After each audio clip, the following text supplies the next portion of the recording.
So I want to tell you a bit about Promise King. I seem to see him in the halls of City Hall, and sometimes I see him down in the legislature in Salem. He seems to be at the right places at the right time. He is now the executive director, I believe it's the Oregon Minority Voters Organization, but you will clarify that for me, right? Yes. And you will also tell us how your name became Promise. Oh, it's a long story. Yes. Good evening. My name is Promise King. I have been asked quite often how that name came about. This is the short version. My dad met my mom when they were little, like middle school, and there was a promise. My dad promised my mom, hey, I'm going to marry you. And my dad went home and told my grandfather, he said, look, I met this young, beautiful girl in middle school, and I promised to marry her. And my grandfather said, what? What do you know about marriage? So after many, many years, my dad went to Oxford, my mom went to Queen's College. And they went back home and never married after almost 30 years. So one day, my dad was engaged and my mom was still waiting for my dad. So that night, hey, something happened. Here I am, I'm the promise. So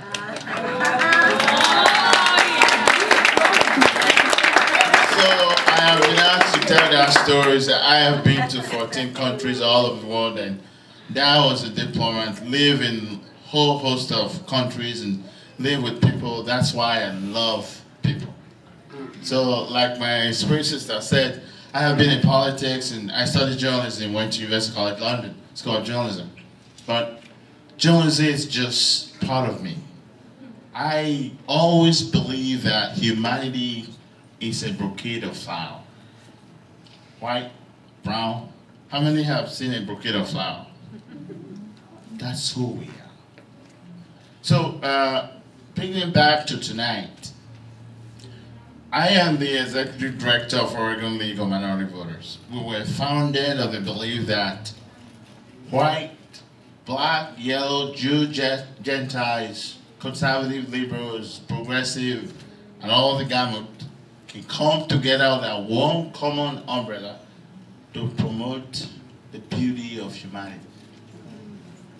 June 30th in Salem, we are going to be talking about poverty and how to end poverty in the state of Oregon by the year 2020. First, we want to ask the government to set up a commission to look at different ways of talking about poverty. For an Hispanic man, all he needs is an identity card. ID card for him to be able to go find work. He doesn't need any. For some, they just know how to say Seattle. I still say Seattle sometimes. So we are going to be looking at different strands of all this conversation, how we can weave it together into one bold and inclusive narrative that is respectful of our diversity I just talked about. So that is June 30th. But I'm very mindful of time because I can, like my spirit brother can tell you, I talk a lot. So I am going to read my poem.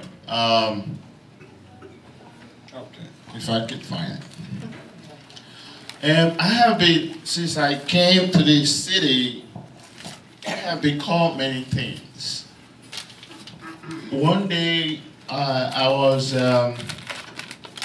driving and somebody just walked past me and said, hey, I wanted to say, no, I said, hey, thank you for cutting across of me.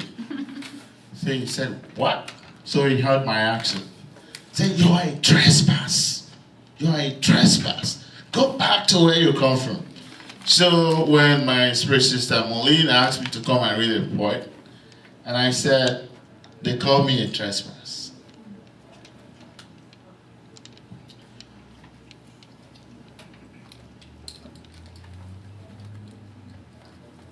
They call me a trespass. Their nation is full of religion and empty of spirituality, whose leaders wrap itself in cloth of arrogance. They celebrate the bully as hero and deem the glittery conqueror beautiful. They despises a passion in its dream, yet submits in its awakening. Have you heard of Polo? Tom Potter? Yes. They call me a trespass, yet they raises not its voice except when it walks in a funeral. Boast not except among its ruins. I will rebel not to save when its neck is laid between the sword and the block. They call me a trespass, yet their statement is a farce, whose philosopher is a juggler, whose heart is a heart of passion, empty of romance, full of wars, justice killers, and yet they call me a trespass. I pity the nation, those ruler with trumpeting, down with years, and whose strong men are yet in crowded. They call me a trespass. When kids can't read, and I'm fighting to get kids to read, to build a coalition, to awaken the consciousness, to fight the good fight. They call me a trespass. Who is he? Who is the trespass? Thank you.